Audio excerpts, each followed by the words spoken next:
Welcome back to this next lecture. Today we're going to be discussing the topic of giving and receiving feedback, which falls into the aspect of interpersonal development, but also a little bit intrapersonal development in order to help know yourself better. So what are we going to do? We're going to discuss why effective feedback is important for leaders. We're going to list tips for giving and receiving feedback, practice a cycle, and then you will try yourself to give feedback. So let's begin. What is feedback and why do we do it? Take some time with your classmates to discuss, and when you're done, come back to the video.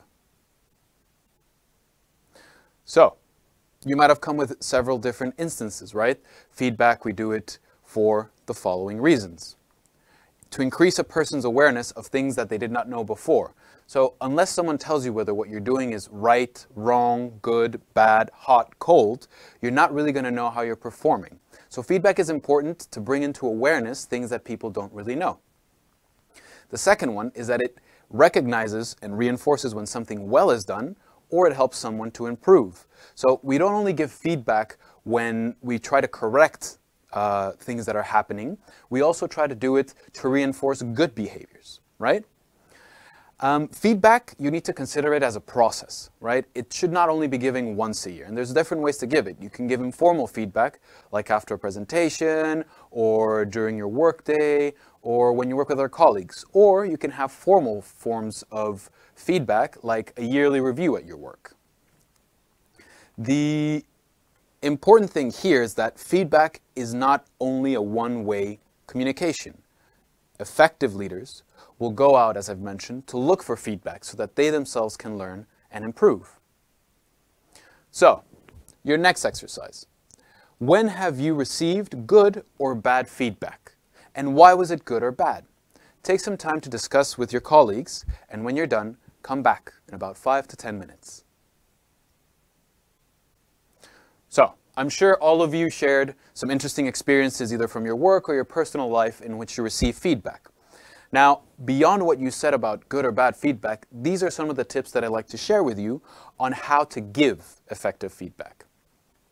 So you'll see here that we have things like offer with permission, because if you don't have the other person's permission, then the message is lost. The next three, about specificity, personal experience, and behavior, are about how you structure the feedback that you give. And we'll go deeper into that later on in this lecture with the model that I'll present. The important thing here to focus is that you are trying to really specifically highlight the actions that the other person has or has not done and their impact. Other things is that the feedback that you provide should encourage reflection, should help the person receiving it to come back and think, well, how could I have improved this? How can I stop doing this? Timing it right, leading to action, avoid overloading, all refer to the same aspect, which is you need to make sure that the feedback is given at a moment where things can be changed, where the person receiving it has enough time and space to receive the feedback. And so it is crucial that you also consider when the appropriate time to give feedback is. And finally, I'll repeat it again because we tend to forget, feedback is also about acknowledging the positive. If someone did a good job, if someone performed a great presentation, make sure you give them that feedback, and we give it to them in a specific and focused way. What are some common feedback mistakes? That'll help us link to the one before. Generic compliments. You were fantastic. The presentation was great. Although these are very positive, these don't tell the person or people what was fantastic or what was great.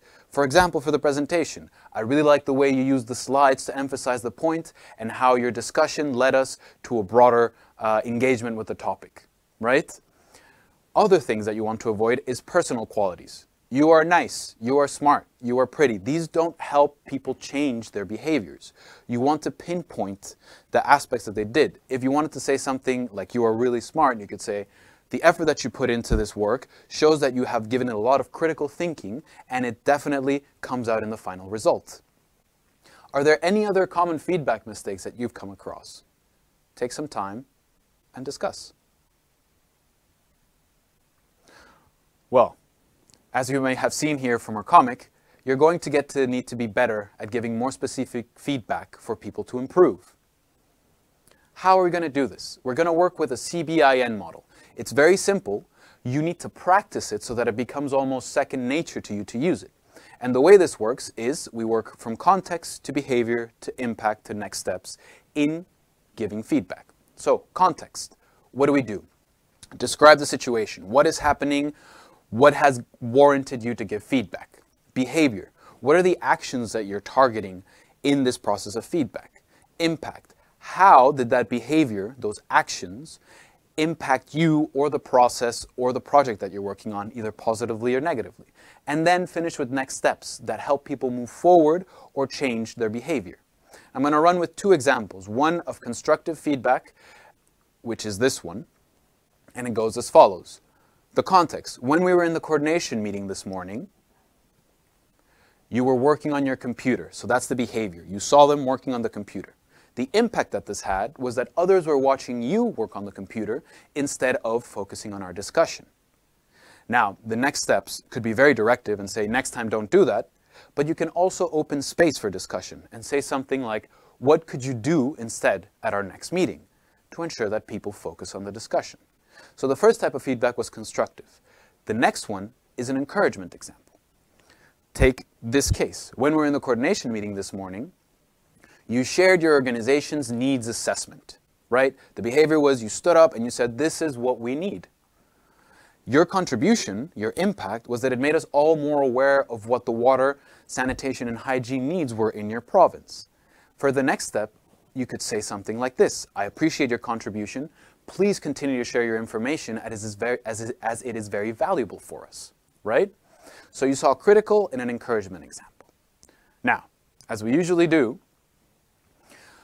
we also need to learn how to receive that feedback. So we've covered the CBIN model in terms of giving, but how do you receive feedback?